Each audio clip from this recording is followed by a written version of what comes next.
We'd like to welcome Viktor Hovland, the champion of the Memorial Tournament presented by Workday in 2023, and along with tournament host Mr. Jack Nicklaus, of course.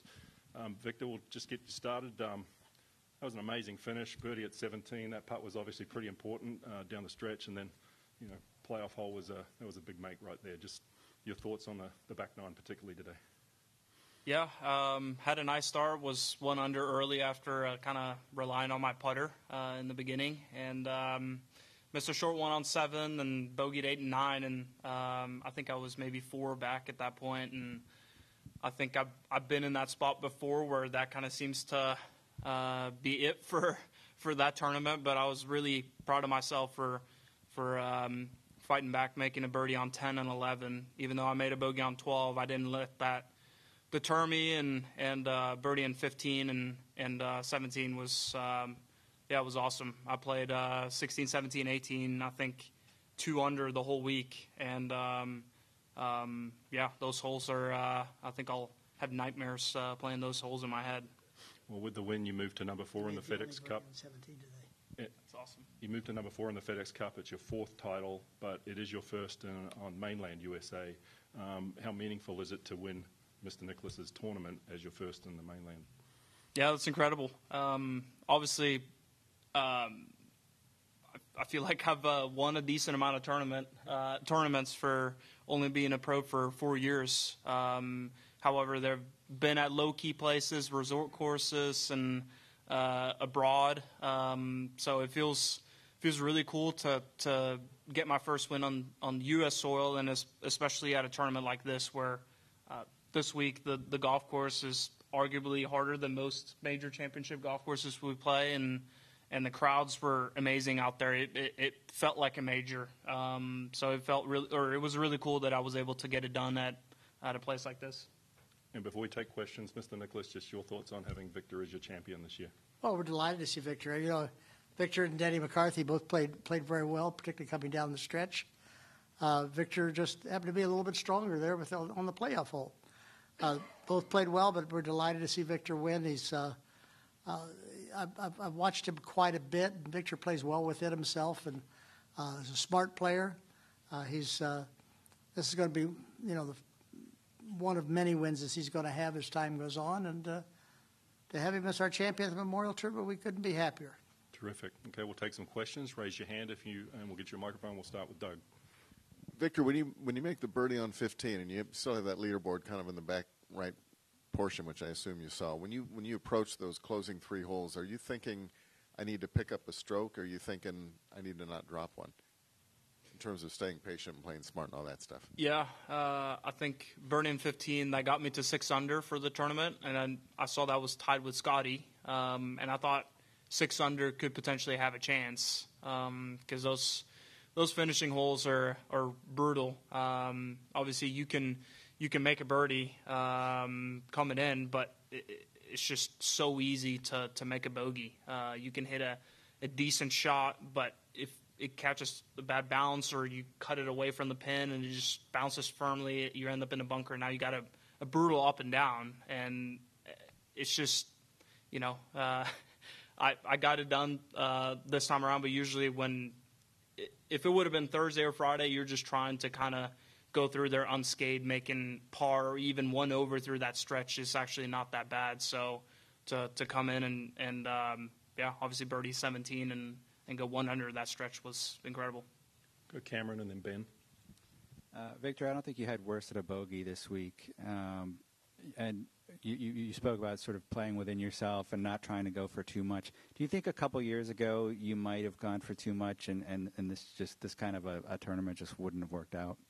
Yeah, I think that's proof of, you know, how I've done it here in the past. I haven't played all that great.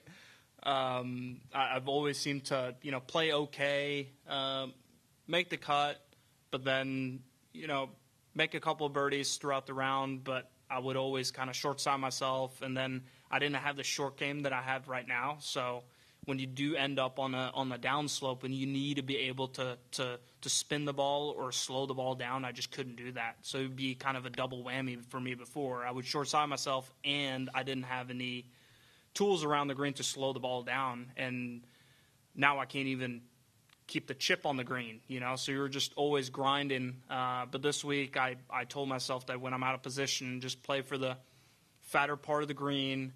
And if I miss the green, I still have a shot where I can roll the ball up or slow the ball down enough to get it close to the pin. So I knew this was kind of going to be a competition of not making any double bogeys or making too many mistakes. And then if I could ask one more, like who or what was most responsible for that maturation that you talked about?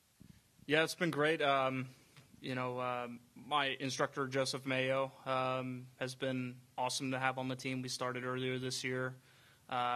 Known each other for a long time, but he's been coming out for a lot of tournaments. And just from watching me play golf in agonizing pain, just watching me short-side myself a couple times around, it's like sometimes, bad breaks are going to happen.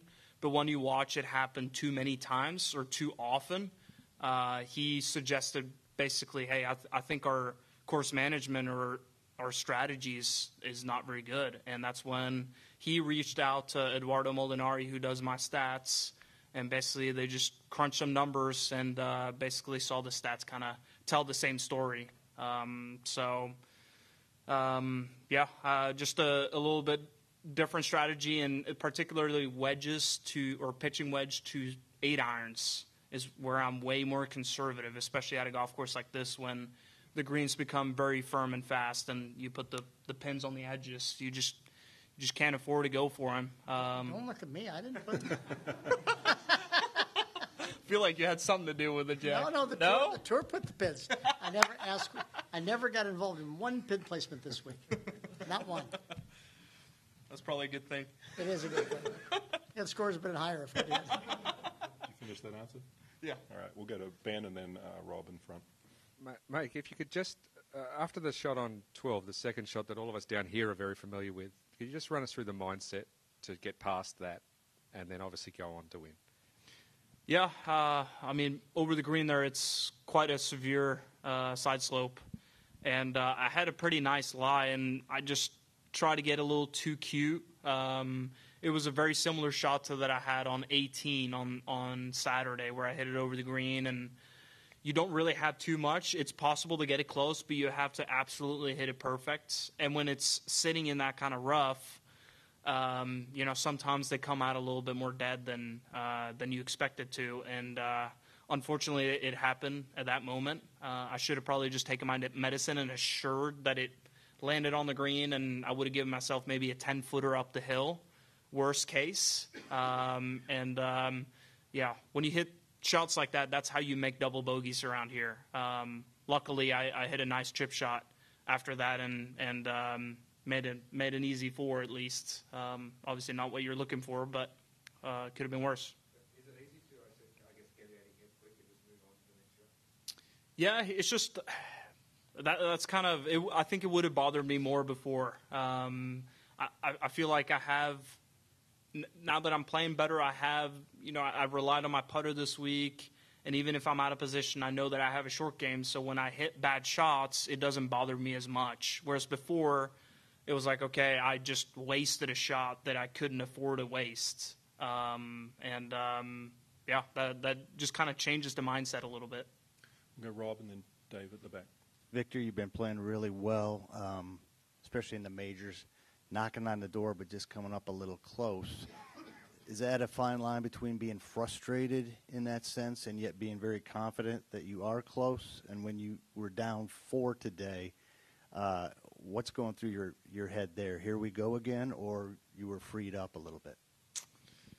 Yeah, it's when you're in that spot, it's just hard to win golf tournaments, especially when you're playing fields like this at a golf tournament or a golf course like this. It's just you can play great golf and still not win. And I think just being in contention as many times as I've been the last few months or the last year, I think that's just a great sign in itself.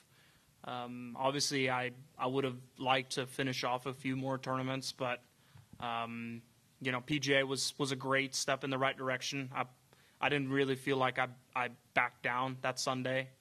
Brooks went out there and and earned it. He played amazing golf. A little disappointing last week in Dallas. That was a bad Sunday. But it's just one of those things you got to keep learning from it instead of thinking, okay, here we go again, and I'm just not going to win this week. You just got to stay within yourself and keep fighting, and sometimes it works out like it did this week. Are you mentally tougher because of it? Does that actually help you in some ways? I don't know. I think it's obviously learning from mistakes is key, but sometimes you get enough scar tissue in there that's not great either. But I don't feel like I've had that scar tissue. I don't know how to look at it, but I think the more you're in that spot and the more you learn from it instead of beat yourself down when you don't perform the way you want to perform, I think that's just a way better way of handling it instead of thinking, oh, I'm not good in these situations. Just got to keep learning, and I feel like I've done a good job of that. A couple up the back. We'll go Dave and then Bill. Yeah, Victor, congratulations, first of all. When you saw how difficult this golf course was going to be this week, did you really immediately embrace it? Because it seems like you've really taken to playing difficult golf courses well, and I'm wondering maybe even have you always been that way, or is that something that's developed more recently? Yeah, I would say I've historically kind of done better at easier golf courses because of my aggressive nature of how I play the game, and I like to hit right at the pins. So if the ball stops where it lands, I can be very aggressive and just take it at the pins. And at harder golf courses, you can hit good shots and you're just going to miss some greens. So if I'm missing more greens than I didn't have the short game before, it just puts more pressure on my ball striking. And to a certain point, there's only so many greens that you can hit.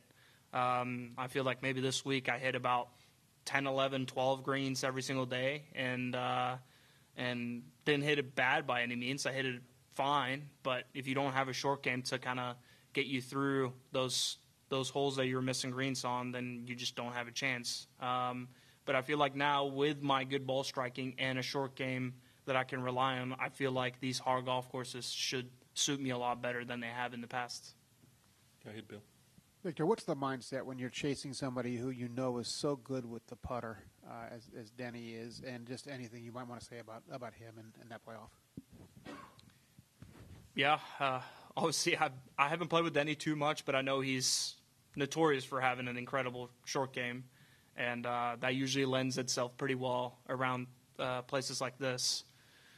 But I wasn't necessarily playing against him. I was kind of playing against the score or playing against a golf course, essentially. I knew that, okay, 6 could potentially get in a playoff, but obviously I wanted to get ahead of Scotty, and I knew I just had to make one birdie, and I thought that was going to be the magic number.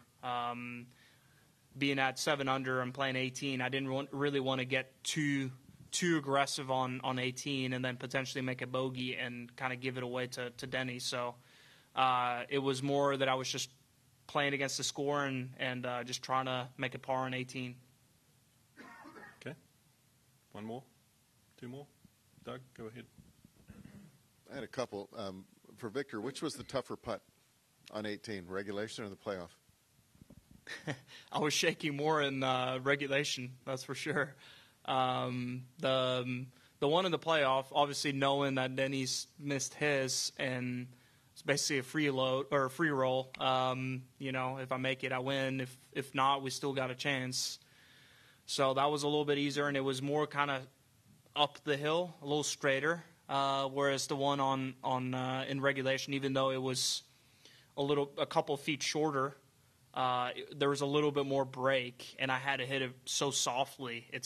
You don't really want to ram those in, and I'm glad it kind of snuck in on the left edge. How big is the name Jack Nicklaus in Norway?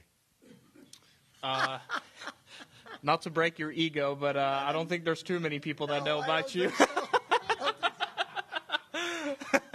Our season is so short. I mean, way shorter than it is over here, and we get a lot of snow. We're a proud ski nation.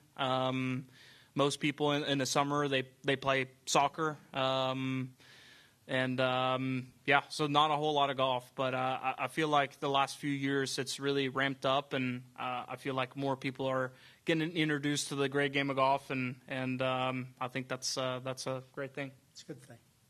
And Jack, it's been such a good week with the weather. Is this ideally? I mean, I know it's great the way Muirfield Village played, but did you always like this about the kind of the routing of the course? That, I mean, today felt like get your birdies through 14, 15, hang on for dear life toward the end. Do you like that for a finishing stretch in golf? Well, I never thought it was that difficult because, generally speaking, the prevailing wind is down your back and from the right on 16, 17, and 18, which means that you can sort of play the ball against the trouble. And you couldn't do that. The wind's coming left to right. It was coming a little bit in your face, too, from the northeast instead of the southwest. And that made those finishing holes very difficult. And, of course, particularly with the greens as hard and firm as they were. I don't know, Doug. I don't know that the last three holes of this golf course have been historically pretty difficult.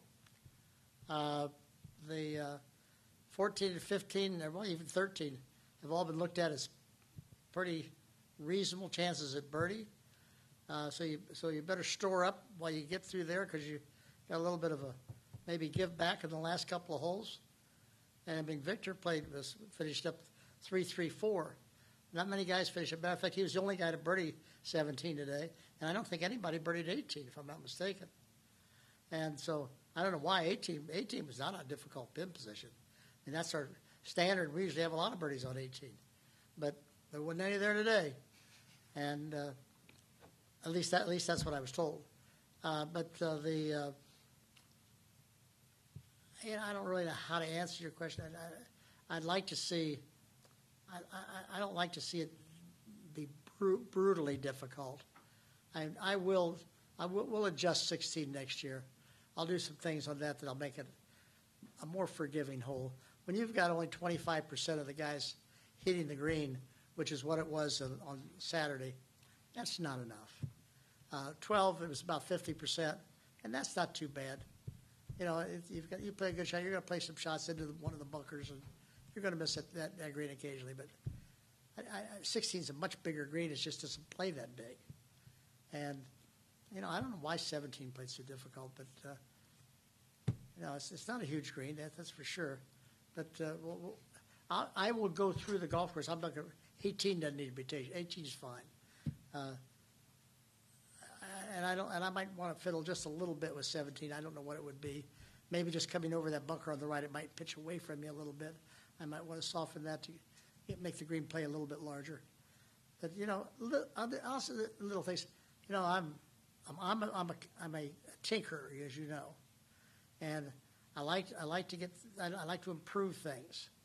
And we did this whole golf course over 2 years ago, and I'm not going to get it 100% the first time. I'm going to make a couple of little mistakes, and I think I can do a little bit better, and I'm going to try to do a little bit better with it.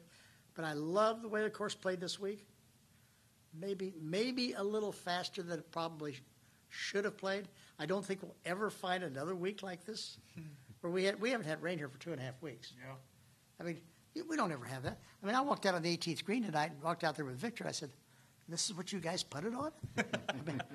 I mean, tomorrow that looks like it's going to be, it's going to be gone. I don't think it will be, but it was really, really. The water might not even stay on the green. No, it'll just run off. Just run off. It wouldn't go down through it. It's hard, and I don't want the guys to walk. They averaged about 75 today, the last round. That's a little high. So, but we had 17, 18, 19 mile an hour wind on a hard golf course, on a firm golf course. That makes for tough conditions. I don't care where you are. Okay, let's take one more question from Alex, and we'll wrap it up. Yeah, Jack, obviously when you played, things were a lot different, but Victor just won $3.6 million. Just wondering if you could speak to how different that is to where your days were. My largest tournament win was and the regular tour was the Masters. 1986, 144,000. And then I won my last tournament I won was a tradition on senior tour, and that was 150,000. 3.6 million. Your guys are way overpaid. Now, I think it's great when I see it happen in the game. I have no regrets for it. I love seeing that we were the guys that were the forerunners that helped make that happen. And we always had to go win golf tournaments to make a name, to go make a living outside. The guys today can make a living on the golf course. And it's not just 10 or 15 guys. You got, I don't know, what do you got? A couple hundred guys can make a living, or 300 guys. All make a living, don't you? And the tours that you've got, I think it's fantastic. And I hope next year we pay him $7.2 million. You know, All right. maybe the playoff, maybe you ought to get double. I don't know. But I mean, I'm delighted to see it. I love the we're getting right with other sports now. And there's a lot of other sports that are pretty high. And you know, these guys have worked hard. And you know, it's not like it's 1,000 of them making that kind of money. It's a select few that really, really work hard and play well. All right. With that, we'll wrap it up. Mr. Nicholas, thanks for your hospitality this week and being a great host. And Victor, congratulations on the victory. Excellent job. Thanks, everybody. Well done.